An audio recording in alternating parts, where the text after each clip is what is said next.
Assalamu alaikum wa rahmatullahi wa barakatuh. Le témoignage d'aujourd'hui sera celui de notre frère Mohamed Abouzaya.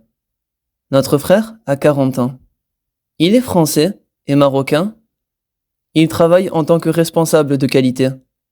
Il vient de France et a accompli sa hijra en septembre 2012. Allahumma barak. L'obligation de la hijra, qui est sans équivoque. La peur de mourir dans un pays non musulman, alors qu'il avait la possibilité de pouvoir faire la hijra. Et bien sûr, préserver ses enfants. Qu'Allah les préserve.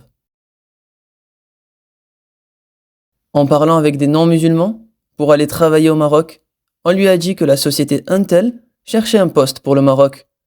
Il ne connaissait pas du tout, car cela faisait 20 ans qu'il n'avait pas mis les pieds au pays. Au final, alhamdulillah, il a fait. Il a choisi le Maroc car il s'agit du pays de ses parents.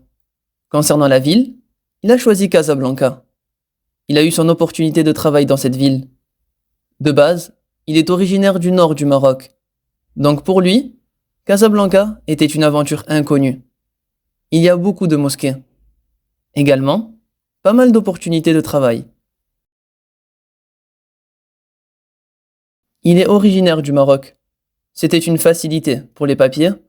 Il précise que les choses sont de plus en plus simples aujourd'hui. Alhamdulillah. Les écoles et les loyers sont assez chers. En revanche, les courses restent plutôt raisonnables. On peut même dire que c'est intéressant par rapport à d'autres villes.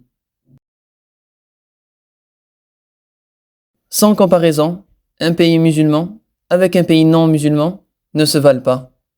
Il y a beaucoup de mosquées ici, sachant que la hijra est dans un but exclusivement religieux. En France, il priait dans les entreprises avec un sentiment d'être comme un voleur qui risque de se faire attraper. Ici, les collègues l'appellent pour aller prier en groupe et ils ont même des salles appropriées. Parfois même, s'il est bloqué sur la route, il sort son tapis de prière et il prie où il veut. Et ça, c'est une grande ni'ma. De prioriser les endroits où se trouve la famille de l'épouse. En cas de voyage ou déplacement, elle aura de la famille proche d'elle, oncle, grand-père, etc. Faire plus d'activités en famille, comme des sorties pique-nique par exemple.